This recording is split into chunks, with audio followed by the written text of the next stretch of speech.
But for sure, this is not a typical survival game where you manage food and resources and build shelters. No, it's not. But this is not completely off the table because we might think about it post-launch. Hey everyone, welcome back to the channel. Thanks for tuning into this video. If you did not see Techland talk about this in an interview that they did, it was right before this game actually launched, where they're talking about Dying Light 2 is not a traditional survival game. You can't manage resources, you can't build shelters or build stuff, and they admitted that after the game actually launched, like a post-launch update, they may actually do something with this. So now that the game's been out for a couple weeks or a few weeks, I've put in like over 60 hours into the game. I think I would revisit this topic and what the hell they're actually talking about, what they may actually do with Dying Light going forward. Now we know that they do free DLCs and they're talking about overhauling the gore, new game plus, paid story DLC that they're working on. We'll probably see in like 5 or 6 months.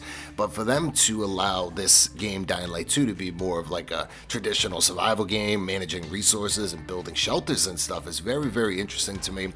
And I remember I did a video on this way before when I first saw them talk about this, and the game hasn't, never launched at that point. And I was like thinking to myself, what the hell could they do? What would this mean? But after playing this game for the amount of time that I have, I'm starting to wonder like what the hell they could actually do, guys. So what do you think, right? You heard what they said there. What could they do with Dying Light 2 that could make it more of a survival or traditional survival game, managing resources and building shelters? Now, if you've played Dying Light 2, you unlock these safe houses, like depending on who you give it to, right? You can give it to like the peacekeepers or the survivors, and they build bases for you. And a little cutscene there where they actually build the base. But all it really does is unlock a trader. There's a lot of NPCs at these bases, but they don't really do much. Some will give you missions, but you can't really interact with them too much. The different survivors and talk to them. You can't send them to different places and kind of manage these settlements. So what I'm thinking, guys, is in order for Dying Light 2 to actually do something like this that they did talk about, they said it's not off the table, they may allow us to build our own bases. I think it would have to be in a completely different area of the map, because if you pull up the map right here, you can see all these different zones. The map is actually really, really big in Dying Light 2, and there's tons of safe houses and structures that end up getting built when you unlock these windmills. So there's actually a lot here. There's a lot of NPCs, a lot of traders, craft masters, stuff like that. So I think it would have to be in a whole new area, which it seems like there is. If you scope out the area around the playable map, there's definitely things in the background. People have said, oh, that's going to be maybe a zone for the new DLC and stuff like that, but they could actually make a new area that allows you to go to that spot.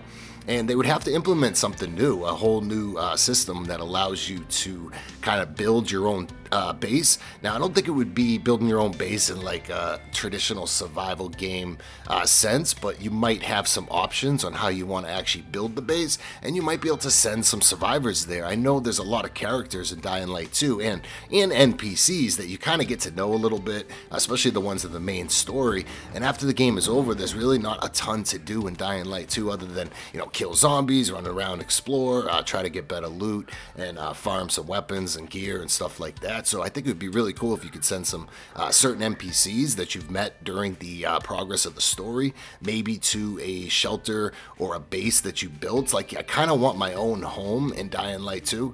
And you could do some different things. You could have some weapon racks that you could put up. You could decorate your own base. You could send certain NPCs there and a spot for you to kind of hang out. I think it would have to be in a new part of the map, though. I don't necessarily see it working with what's currently laid out, but this is something they talked about, guys. So let me know what you guys think. If you have any ideas on how this could actually work, a post-launch update where they allow you to manage resources and build bases, that is my best guess of what they could do, really, honestly. After playing the game and looking at the whole system, it would have to be in a new spot of the map. You can kind of decorate and pick your own things, and like I said, send NPCs there and stuff like that. Because after you beat the game, I want to take some of these NPCs and different people from the story and maybe send them to my own base. I think that would be really cool. Give me a spot to hang out. Like I said, you can decorate it however you would want to and stuff like that. So guys, let me know what you think. I definitely think hopefully this is something that they could do possibly in the future. We do have 5 years they're going to support this game. I don't know where this thing may fall